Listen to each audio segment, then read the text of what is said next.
Okay, friends, I'm going to show you. You see, I got a pot of potatoes that I'm going to mash. I'm mashing these for the freezer. I bought, oh gosh, when I was at Meijer last night, I got potatoes on sale for 97 cents for 5-pound bags. Well, I bought 2 of them. And I did have some potatoes that were still good, but they needed to be used up.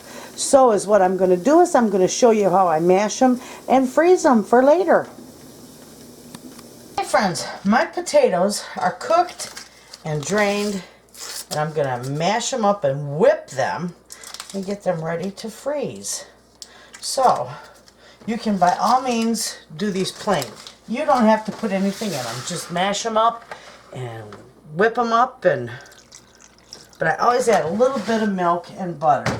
Both freeze quite well, so it'll be fine. So, with that, I'm just going to, and it's going to get loud, so I'm going to turn the camera off because this is going to be really loud, and I'll be right back. I'm back. Now I've got my plain tray, not sprayed anything.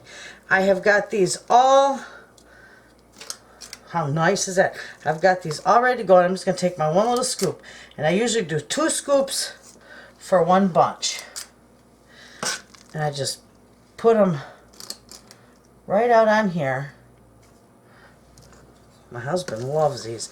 This is what I do this for. It's pretty much for him. He loves his mashed potatoes. And instead of making a great big pan of it, or mashed potatoes every day, I make one great big pan and I put it in the freezer. Now I'll flash freeze these, and when these are all frozen really good, then I'll transfer them into a Ziploc bag and they'll be perfect. I can just pull out 1 section, 2 sections, however many I need, and they'll be good. You can also freeze it if you cook for more. You can also freeze more at a time.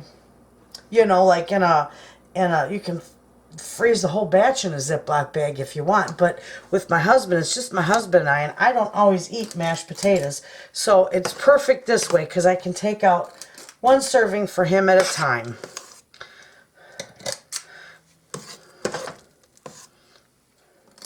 Plus today he'll have some fresh mashed potatoes for tonight, because what doesn't freeze, he will eat within the next day or 2. Perfect, hey? How do you like that? That works out perfect. Wait till you see them frozen.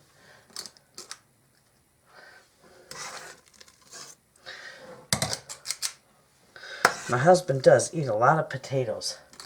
Meat and potatoes. Okay, friends.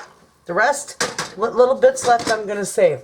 Don't those look nice? I'm going to go and literally just set these right in my freezer just the way they are. And in about an hour or so, they'll be ready to transfer. They'll be frozen solid. And they'll be ready to transfer into a Ziploc bag. And if you want, you can leave them sit overnight in there. It won't hurt anything. But when I get ready to put them in the bags and they're all frozen, I'll bring you back and I'll show you. Okay, friends, I am back. And it's evening now. These have been in the freezer for quite a while. It's like 8:30 at night here, Eastern time. So, these are all frozen solid. And look how easy they come off there. They don't stick to it. They come off nice. So all I do is I take them. That one's already picked out. I just take them and I put them right in here. Right in a Ziploc bag. I love this. This is the easiest way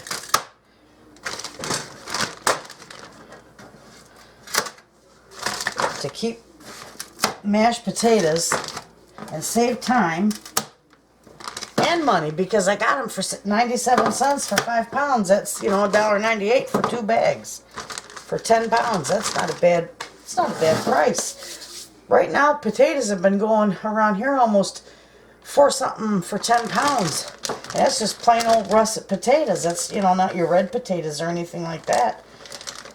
That's how easy that is. I just keep them right in this bag. And they won't stick together. So, in a couple days after my husband's I've got some that's left over in the fridge from today, when I didn't put them on there. But probably by next week I'll be breaking into this bag and he'll use one of these for each of his meals. And they're nice. So that's what you can do when you get a nice bunch of potatoes on sale. Mash them up. You can put a little butter and milk in them. Sometimes people will put a little cream cheese or sour cream in them. And you can do that too because it'll mix well and it'll freeze well. So there you have it, friends. There's a nice little kitchen tip for you. Thanks for watching.